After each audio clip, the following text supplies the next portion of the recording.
Welcome to the deep dive. This is where we tackle, well, some pretty specific and sometimes complex sources to get you genuinely informed. Today we're actually digging into the National Electrical Code, that's NFPA 70, the 2023 edition. And this deep dive, it's really for anyone out there who needs to add electrical capacity, to an existing building, but wants to avoid potentially huge, maybe unnecessary service upgrade costs. Yeah. Our mission today really centers on one specific crucial code article. 220.87. We need to figure out the exact rules that let an engineer calculate load based on actual historical usage, not the default super conservative estimates. Basically, we're looking for the code's official path to efficiency here. And that's a great way to put it. Just for context, we're right in Chapter 2 of the NEC, which covers wiring and protection. Yeah. Because think about it, when you're upgrading a place, a school, factory, whatever the standard calculations, often assume everything's running full blast all the time, which, almost never happens in reality. Right. Okay, so let's unpack this a bit. Say you've got an existing building, and maybe the service seems undersized based on those standard calculations, or maybe the engineer just suspects, that those calculations are way off base. Article 220.87 sounds like it could be a real game changer. It's about proving, with actual data, that the service can handle the new load, right? Using something called maximum demand. Exactly. That's the absolute key term, maximum demand. Article 220.87 specifically allows using actual maximum demand data for calculating feeder or service loads in existing setups. And honestly, this can save a project, tens of thousands of dollars sometimes. It means you might avoid ripping out a perfectly good main service panel just because the theoretical calculation looked bad. But, and this is a big but, this flexibility, it comes with a serious need for proof. The code is very clear. This data-driven calculation is only allowed if all the conditions in the article are met. Miss just one, and you're basically back to square one using those conservative estimates. Okay, so let's break down those conditions. Condition 1 seems to be about the data itself, its quality, how much you need. What's the gold standard here? The gold standard, the method the code really prefers, is having maximum demand data for a full consecutive 1-year period. 12 months, you see, captures everything. Winter heating peaks, summer AC loads, holidays, occupancy changes. The works. If you've got that solid 1-year history, condition 1 is, pretty straightforward. Okay, but here's where it gets really interesting, right? Because most projects, especially upgrades, they can't just sit around for a whole year collecting data. Yeah. They need to know now if the capacity is there. So the NEC must have some kind of allowance for that, an exception. It does. And you're right. This is where the real engineering detail comes in. So if you just don't have that full year of data, what's the alternative? What's the shortcut? And how tough does the code make it? It can't be simple. Oh, it's definitely not simple. It's less a shortcut and more like a high-precision audit. The code does allow the calculation based on demand recorded continuously over a minimum 30-day period. But the devil's really in the details of how you get that 30-day data. First off, you absolutely have to use a proper recording device, a recording ammeter or a power meter. No shortcuts there. And then point 1, precision matters right from the connection. You have to connect that recorder to the highest loaded phase of the feeder or service. Hang on, the highest loaded phase. Why that specific requirement? Why not just monitor the whole service input? Good question. It's because electrical systems, especially in commercial buildings with lots of different single-phase loads, they're rarely perfectly balanced across the 3 phases. If you just measure the total power coming in, you might average things out.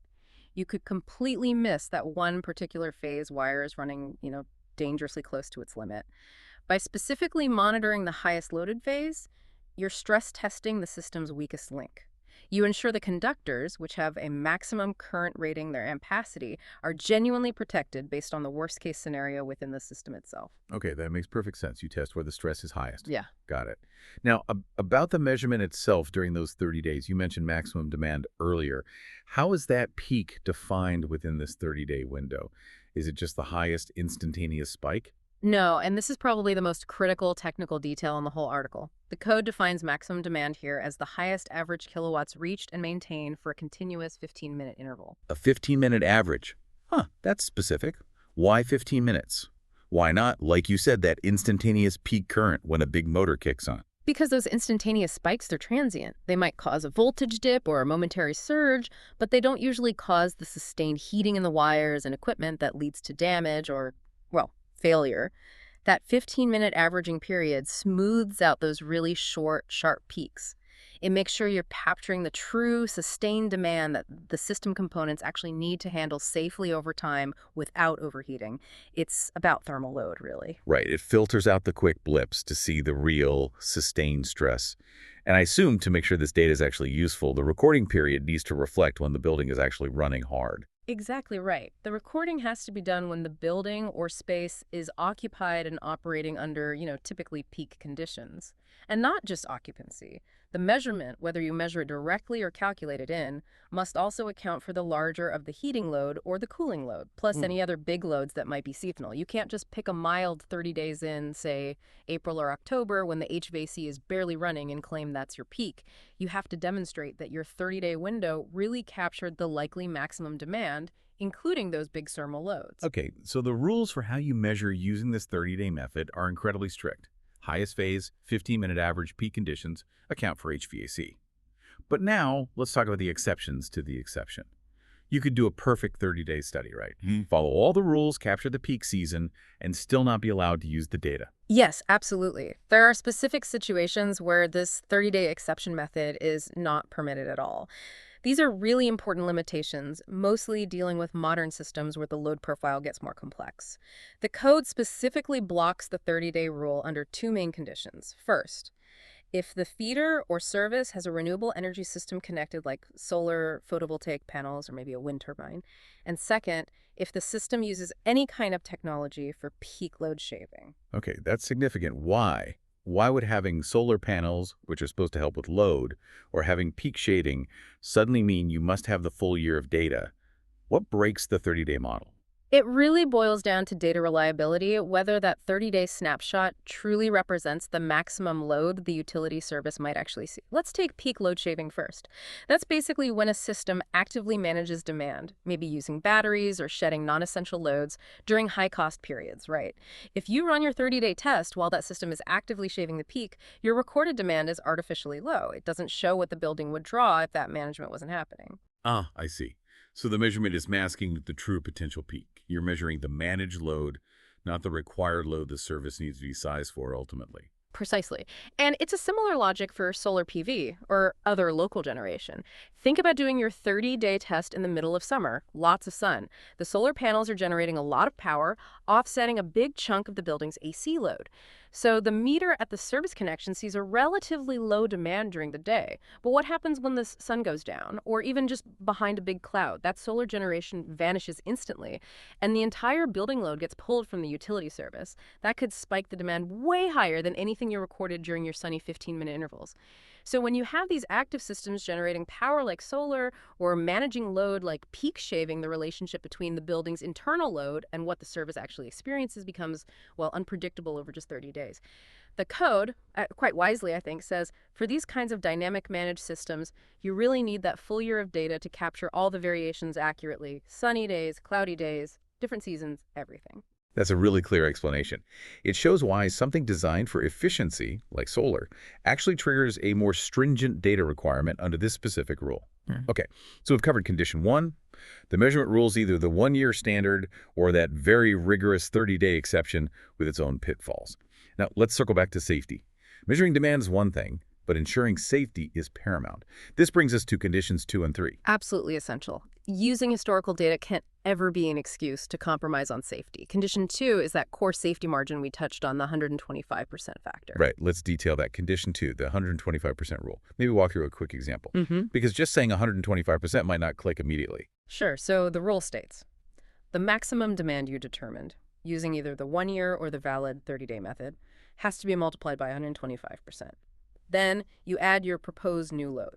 That total calculated load must not exceed the ampacity rating of the feeder conductors or the overall rating of the service equipment. It's the code forcing you to build in a 25% safety buffer on top of your measured existing load. So let's say your careful 30-day measurement showed a maximum demand of 200 amps based on that 15-minute average. You don't use 200 amps directly in your calculation for available capacity. First, you multiply it by 1.25. So 200 times 1.25 gives you 250 amps. That 250 amps becomes your calculated existing load base. Includes that mandatory 25% headroom for small variations, minor future additions, maybe slight inaccuracies in the measurement. Okay, so if the building's main service is rated for, say, 400 amps, You take that 400 amp rating, subtract your calculated base load of 250 amps, and that leaves you with 150 amps of verified available capacity for whatever new equipment or expansion you're planning. That 125% factor is key, stops you designing right to the absolute limit of the wires. Exactly. It's the fundamental protection against overloading those existing conductors and equipment. It's completely non-negotiable. If your new load, when added to that 125% of the measured existing load, goes over the service rating, then this whole 220.87 pathway stops. You simply can't add the load without upgrading the service first. Makes sense. And finally, there's condition 3. This sounds like just verifying the basic safety hardware is there and correct. Yes, condition 3 is the final check. It just mandates that the required protective devices are actually installed and meet code.